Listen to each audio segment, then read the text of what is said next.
Kami dari kelompok 2 mengambil tema Cinta Tanah Air melalui kunjungan ke Museum Satria Mandala.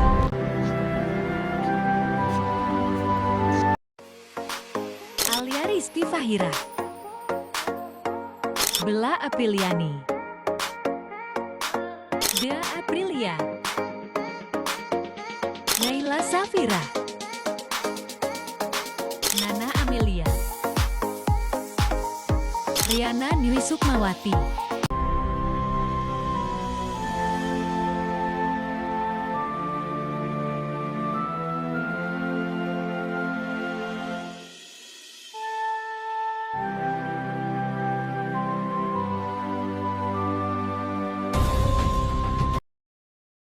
Ini adalah ruangan pertama di Museum Satria Mandala yang berisi teks proklamasi.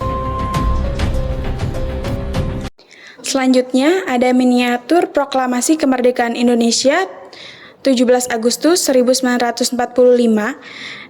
Insinyur Soekarno dengan Dr. Anas Muhammad Hatta membacakan teks proklamasi.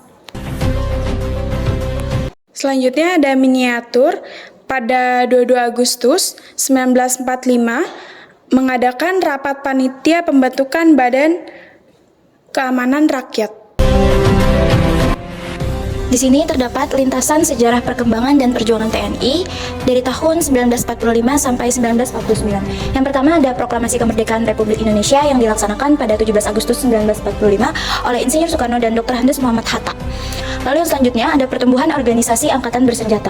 Di sini dimulai dari terbentuknya Badan Keamanan Rakyat pada tanggal 22 Agustus 1945, dilanjutkan menjadi Tentara Keamanan Rakyat pada tanggal 5 Oktober 1945, kemudian berubah nama lagi menjadi Tentara Keselamatan Rakyat pada tanggal 7 Januari 1946, dan kemudian berganti menjadi Tentara Republik Indonesia pada tanggal 25 Januari tahun 1946. Yang selanjutnya ada pertempuran awal kemerdekaan. Yang pertama itu ada Palagan Semarang 1945, Ambarawa 1945, Surabaya 1945, Bandung 1946, Medan Area 1946, Palembang 1946, Merah Putih 1946, Margarana 1946, Sanga-Sanga 1947 dan lain-lain. Selanjutnya di sini ada persenjataan.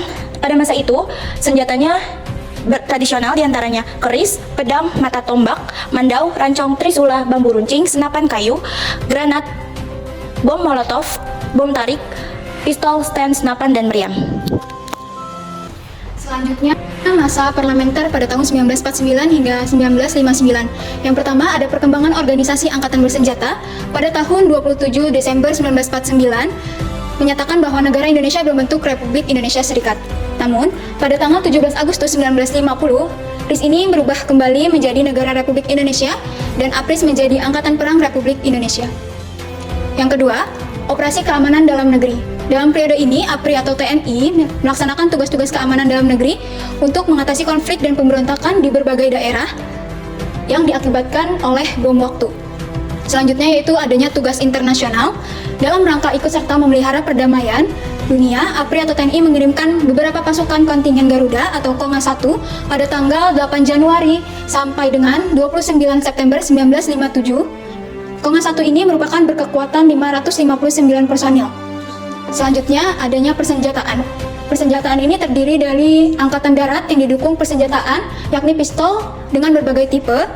Untuk angkatan laut Republik Indonesia sudah didukung dengan adanya kapal RI Gajah Mada. Sedangkan untuk angkatan udara Republik Indonesia didukung dengan pesawat pemburu P-51 Mustang dan lainnya.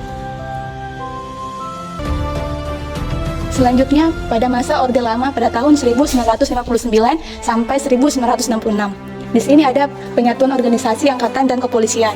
Di era ini Angkatan Darat, Angkatan Laut, Angkatan Udara, dan Kepolisian Negara Republik Indonesia diintegrasikan ke dalam satu wadah Angkatan Bersenjata Republik Indonesia atau ABRI. Selanjutnya, ada operasi keamanan dalam negeri. Di sini, ABRI dalam melaksanakan tugas operasi keamanan dalam negeri diantaranya mengatasi pemberontakan, PRRI atau Permesta, dan DI garing P2. Dan di sini ada tugas internasional. Di sini tugasnya pada periode ini mengirimkan pasukan kontingen Garuda II ke Kongo pada tahun 1960 sampai dengan tahun 1961. Selanjutnya ada persenjataan. TNI Angkatan Darat menggunakan radar Thomson buatan Inggris. Dan sementara TNI Angkatan Laut didukung oleh 12 unit kapal selam. Dan Dan sedangkan TNI Angkatan Udara didukung oleh pesawat tempur, pesawat pembom jenis IL-28. Selanjutnya, masa Orde Baru 1966 sampai dengan 1998. Yang pertama, perkembangan organisasi dan doktrin. Pada masa Orde Baru, Angkatan Bersenjata Republik Indonesia mengalami beberapa kali reorganisasi sejalan dengan rencana strategi pembangunan 5 tahun serta upaya menetapkan integrasi ABRI. Yang kedua, operasi keamanan dalam negeri. Era Orba, ABRI melaksanakan tugas operasi pada tahun 1967 sampai dengan 1969. Yang ketiga, tugas internasional. Tugas internasional yang diemban oleh ABRI salah satunya dengan pengiriman kontingen Garuda 4 dan 5 ke Vietnam tahun 1973. Yang terakhir, persenjataan. Di era ini, TNI Angkatan Darat didukung roket supersonik. Sedangkan TNI Angkatan Laut didukung KRI Ratulangi. Sementara TNI Angkatan Udara didukung pesawat angkut. Ini merupakan gambar lintasan sejarah perkembangan dan perjuangan TNI dari masa reformasi tahun 1998 hingga saat ini, yang terdiri dari perkembangan organisasi dan doktrin, ada operasi keamanan dalam negeri, ada juga tugas internasional dan adanya alutsista. Pada tanggal 23 Maret 1973, ada peristiwa merupakan tonggak sejarah dalam peralihan Orde Lama ke Orde Pembangunan. Diorama ini menggambarkan suasana ketika Jenderal TNI Soeharto dilantik menjadi Presiden Republik Indonesia.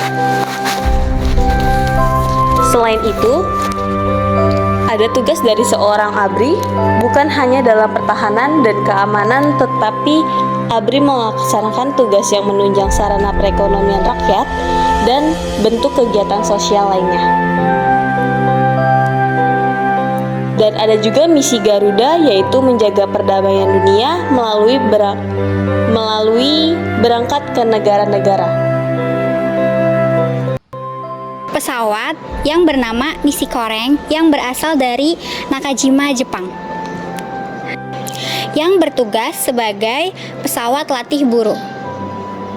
Ini adalah pesawat RI-001 Seoulawa yang berasal dari negara Amerika Serikat, jenis transportasi dari PT Garuda Indonesia Airways.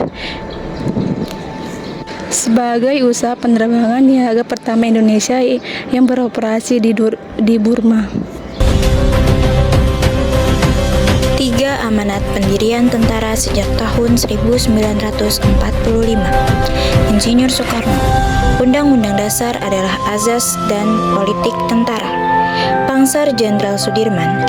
Tentara tidak mengenal menyerah. Jenderal Urip Sumoharjo. Tentara kita adalah 70 juta rakyat Indonesia.